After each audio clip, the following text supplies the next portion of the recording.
Hi there. In today's video, I have a question from Katie. And Katie is looking for advice on how to avoid slowing down during the last 5 miles of a marathon. She's just run the Portland Marathon and was right there with the 4-hour marathon paces until mile 21 and could just not keep up. Any tips on how to avoid that wall? She's got the Philadelphia Marathon coming up, and she would love to come in sub 4 hours on that marathon. What do I suggest? My solution to your problem, Katie, lies in session works on the track, because what I've seen in working with triathletes and from various triathletes, pro athletes that I've spoken to as well, there's a brilliant system that's used by the superb Ironman distance triathlon coach Brett Sutton as far as his run training is concerned. And for those in the marathon world that don't know who Brett Sutton is, he's the coach that brought Ironman champion Chrissie Wellington into long distance triathlon. And Chrissie had retired from a Ironman distance career of 13 wins from 13 starts. So obviously her coach must know something about the marathon distance, because that's what the last leg of an Iron distance triathlon is. It's a full distance marathon.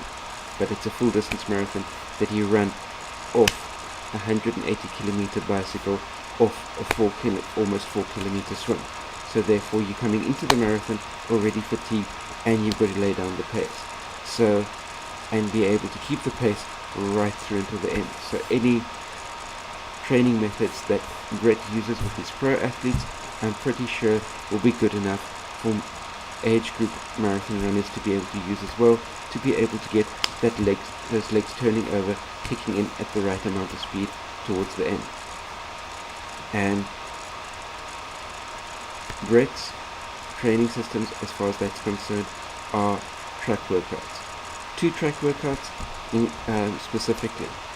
The one track workout, which might seem mind-numbingly boring, will be a set of 100 by 400 meters, 100 by 1 lap of the track, with a 2-minute rest between each lap. And each lap you're running at a pace of, you're going for a pace of 5 seconds per lap quicker than what your goal marathon pace is. But you're nailing, and you're having a 2-minute rest after each lap. But you're just nailing those laps, lap after lap after lap after lap. What does that do? It locks in the muscle memory of this type of pace into your system. And for that matter, what you can also do is you can do these 100 laps bang on what your goal marathon pace is, up until maybe say lap 90, and then take the last couple of laps and crank up the pace. That way you'll be having the experience, the muscle memory of doing X distance with the muscle memory of this type of leg turnover speed, and then just kicking up a notch over your last 10 laps. The other training method often used is also a track workout, and also using a slightly faster than marathon pace, which is where the specific training for your negative splits comes in. Is, say for argument's sake, your long run training day is a 15-mile training session. What happens? You go out on your 15-mile run at marathon goal pace. You do your 15-mile training run at goal pace. The finish line of your 15-mile run is at the track. You get to the track and you do a session of 1-lappers, a session of 400 meters, again at 5 seconds per lap faster than marathon pace, and what that does is it teaches you to run your first 15 miles at your goal pace for your 4-hour marathon, and then get to the track, do your track session of 1 lappers with a 2-minute rest between each lap at 5 seconds per lap faster than what your 4-hour goal pace for your marathon will be.